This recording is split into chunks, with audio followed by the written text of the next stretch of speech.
Friends, welcome back to my channel. तो आज का टॉपिक जो है वो ऑलरेडी आपने मेरे थंबनेल पे देख लिया है, बट मैं आपको फिर से बता देती हूँ कि स्कैम्स इन कश्मीर आज का टॉपिक रहेगा। इस वीडियो में हम ना तो ज़्यादा टाइम वेस्ट करेंगे और सीधा पॉइंट की ही बातें करेंगे। तो जो मेरा ट्रिप था वो 23 नवंबर से स्टार्ट हुआ था और जो था 29 नवंबर तक। 23 नवंबर को हम सबसे पहले गए थे वैष्णो देवी, और वैष्णो देवी हम 2 दिन रुके थे, 23 और 24 को। 25 नवंबर को हमने कैब करी थी जो की हुई थी हमारी 14,500 की, जो हमें शिवखोड़ी लेके गई थी। ड्राइवर ने हमें बोला था कि मैं आपको बहुत सारी जगह कवर करवाऊंगा शिवखोड़ी ले जाते हुए या आते टाइम। तो उन्होंने हमें बोला था कि हम आपको बाबा धानसेर, चामुंडा देवी, जीतो बाबा जी और बहुत सारे टेम्पल्स के नाम बताए थे कि मैं आपको वहाँ पे लेके जाऊँगा। 9 देवी, इस टाइप से बहुत सारे टेम्पल्स उन्होंने बताए थे कि मैं आपको लेके जाऊँगा।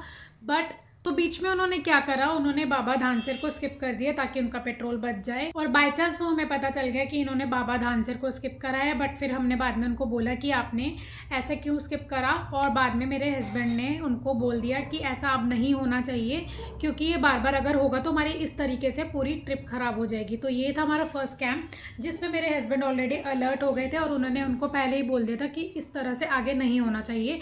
तो कैब वाले भैया वहाँ पे ऐसे करते हैं कि पहले आपका पूरा पैकेज बुक करते हैं और उसके अंदर आपको बोलेंगे कि आपका सब कुछ इंक्लूडेड है, टोल टैक्स सब कुछ इंक्लूडेड है।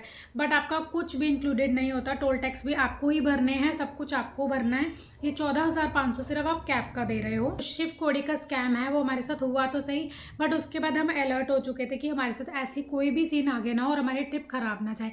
ऑल्दो हमारी ट्रिप ओवरऑल बहुत अच्छी थी। तो चलिए करते हैं दूसरी बात। 26 नवंबर को हम पहुंच चुके थे कश्मीर, और सबसे पहले हम गए थे डल लेक। और डल लेक में हमारे साथ क्या स्कैम हुआ, जो डल लेक के अंदर शिकारा थी वो हमें बोला जा रहा था 7,000 फॉर 2 पर्सन, बट हमने आसपास से छानबीन करी तो सब बोल रहे थे ये लोग 2500 से 3,000 के बीच में चले जाएंगे। तो हमने 2500 से 3,000 में उनको फाइनल करा। बट हमें वापस में घर आके पता चला, तो हमें पता चला कि ये 1,000 से 1,500 रुपये में बुक कर देते हैं। तो ये हमारे साथ स्कैम हुआ था, जो मुझे बिल्कुल पसंद नहीं आया। अगर एक ही रेट होता तो बंदे का एक ट्रस्ट बिल्ट होता है, बट उनका एक रेट नहीं था। तो ये चीज़ तो मुझे पर्सनली बहुत बुरी लगी, क्योंकि किसी का पैसा भी फ्री का नहीं होता। जायज़ रेट लो, एक जायज़ चीज़ें बनती है। पहले तो आप 7,000 से स्टार्ट करते हैं ये लोग, और उसके बाद धीरे धीरे बार्गेनिंग करके, कितना बंदा बार्गेनिंग करा लेगा अगर नया नया जा रहा है, तो हार्डली 2500 से 3,000 तक। बट आपको 1,500 से स्टार्टिंग करनी है या फिर 1,000 रुपये से स्टार्टिंग करनी है, तब जाके कुछ बात बनेगी। अदरवाइज शिकारा वाले तो बिल्कुल लूटने के लिए बैठे हुए हैं। तो ये था हमारा स्कैम नंबर 2। और ना डल लेक से कभी भी कुछ मत खरीदिए, क्योंकि वहाँ का सामान जो है वो बहुत ही ज़्यादा ओवर कॉस्टली है, और वहाँ पे कोई भी चीज़ रियल नहीं है, जैसे कि केसर हो गया। और इवन वहाँ पे जो फोटोग्राफर्स हैं उनका रेट भी इतना ज़्यादा चढ़ा हुआ है, वो तो उनसे बार्गेनिंग करो तो वो एकदम से लड़ने के लिए पड़ते हैं कि नहीं नहीं हम तो 1-1 लाख रुपए लेते हैं एक फ़ोटो का। तो भैया हम इतना नहीं दे सकते ना, तो 1 लाख रुपए दे सकता है, आप उनकी फ़ोटो खींचिए जाके। तो हमने डल लेक में बिल्कुल भी फ़ोटो नहीं खिंचवाई, क्योंकि वहाँ के जो कैमरामैन्स थे वो बिल्कुल ही हाइपर हो रहे थे। तो मुझे तो बिल्कुल पसंद नहीं आया उनका एटीट्यूड, कि वो किस तरीके से बात कर रहे थे, और वो बहुत ही ज़्यादा एटीट्यूड में हमें डाउन करने की कोशिश कर रहे थे कि भाई हम तो इतने में ही खींचते हैं, आपने खिंचवानी है खिंचाओ, नहीं खिंचानी नहीं मत खिंचाओ। और ऊपर से एकदम से लड़ने के लिए पड़ रहे थे, तो वो चीज़ बिल्कुल भी सही नहीं थी। उसके बाद हाँ, वो हमें शिकारा में फॉलो करते हुए आते, तो वो हमें बोलते हैं 300 रुपये में एक फ़ोटो खींच देंगे। तो हमने उसके बाद भी उनको बोला कि हमने फ़ोटोज़ नहीं खिंचवानी, तो आप यहाँ से जा सकते हैं। तो मैं आपको फ़ोटोज़ का एक सही पॉइंट बता सकती हूँ कि आप फ़ोटोज़ कहाँ पे खिंचवा सकते हैं। आप फ़ोटो शिकारा में घूमते टाइम नेहरू पार्क में कुछ खिंचवा सकते हैं, क्योंकि वहाँ के जो भैया हैं वो बहुत ही ज़्यादा फेयर प्राइस लगाते हैं, और वो आपकी अच्छी खासी फ़ोटोज़ खींच देंगे, और उनके प्राइस भी बहुत ज़्यादा रीज़नेबल हैं। कुछ करवाना है तो डल लेक में तो कभी भी कुछ मत करवाइए। अगर आपको कभी भी कुछ करवाना है तो नेहरू पार्क से आप फ़ोटो खिंचवा सकते हैं। तो ये तो हो गई हमारे डल लेक की स्कैम की बात। तो चलते हैं अपने नेक्स्ट स्कैम की तरफ, जो कि हमें वहाँ के शॉपकीपर्स ने खुद बताया अपने मुंह से। और वहाँ का जो स्कैम था वो ये था कि अगर आप कभी भी ड्राइवर के साथ आते हो कुछ भी परचेज़ करने, तो मान लीजिए अगर आप एक कप खरीदते हैं वहाँ से जो 100 रुपये का होगा, और अगर हम ड्राइवर के साथ जाएंगे तो वही कप हमें 300 रुपये का मिलेगा, क्योंकि उसमें से ड्राइवर की भी कमीशन होती है। तो कभी भी कुछ खरीदना है कश्मीर में या किसी भी जगह पे, तो आप खुद से जाइए। कभी भी ड्राइवर के साथ जाओगे तो उनकी कमीशन रहती है।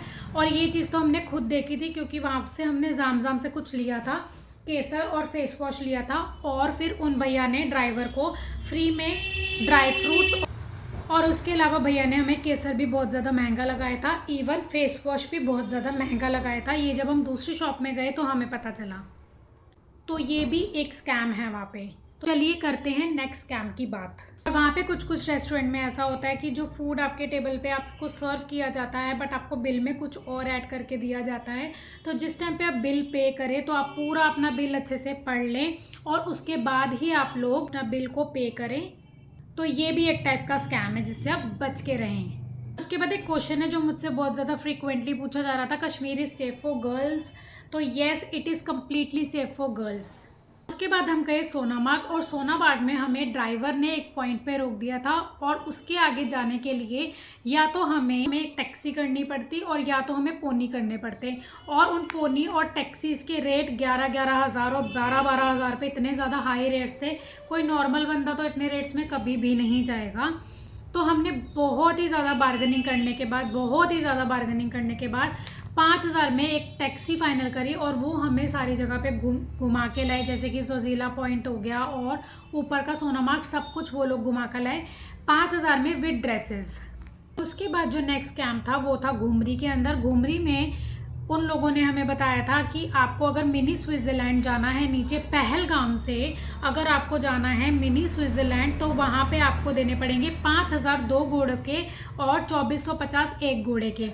और भी हमने बहुत ज़्यादा बार्गेनिंग कराई तो हमने 1,500 रुपये एक घोड़े के दिए। बट अगर कमेंट्स के अंदर ही बताया कि वहाँ पे 800 से 1,500 के बीच में घोड़े जाते हैं, तो यहाँ पे हमारे साथ स्कैम होते होते बचा। तो इस स्कैम से आप भी बच सके इसलिए मैंने वीडियो बनाई।